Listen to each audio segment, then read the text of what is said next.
Troy mentioned, a lot of times they start by they're still looking at last click ROAS in Okay. their web analytics tool, whether that's GA or Adobe. And so we start by really bringing the concept of EMR. So even if we don't have the metric in place, really thinking about how is marketing driving enterprise sales, customer incrementality, and bringing return down to margin.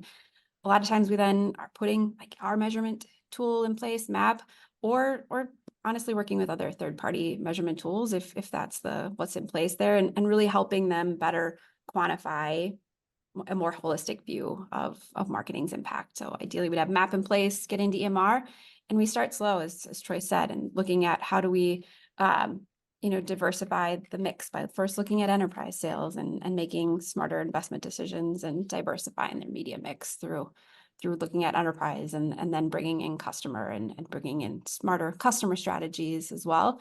I think Duluth And Trading Company you mentioned is a good example. They started out, they historically had really leaned on store growth and really great branding to fuel their business.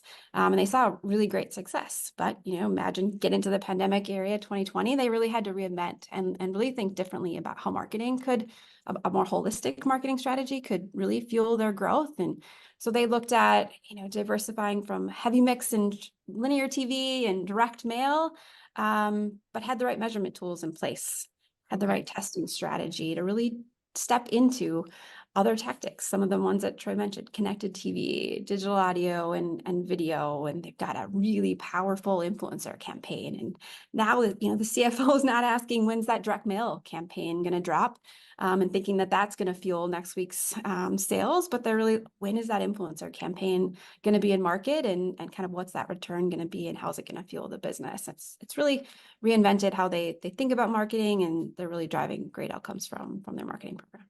Well, Beth, you mentioned finance being in the room. I'm just curious, like, who's in the conversation about deploying MAP early on? Because when I was in marketing meetings and meetings with our media strategy teams at Target, there was not a finance person in the room. It was very much marketing, media, maybe a brand manager, but like, what's changing there? And maybe if you have some examples like with Duluth or others that kind of looks different today and why.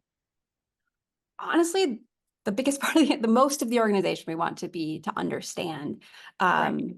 enterprise marketing return. I think marketing and finance are the key. Like that's where we start with our clients. Okay. From day one, we want finance to understand the measurement that our client has, and that they feel comfortable with the methodology. They understand its limitations and where it shines, and that they're aligned with the what is that, we call it kind of a hurdle rate. So the variable budget, like what are they aligned? Can we set a hurdle rate with which we can spend to, and really bring them apart? They're part of the test design. If we're doing a geo test, they're buying into that methodology, and then maybe even help validating the test. We just really want them as a critical partner, but merchandising too. Like, Yeah. I mentioned merchandising earlier, and I think it's important that everybody in the organization understands what marketing is trying to drive, and why, and how that's helping fuel the business. And I just think that's a critical part to and EMR gives you that one metric that everybody can understand and kind of get Right. behind.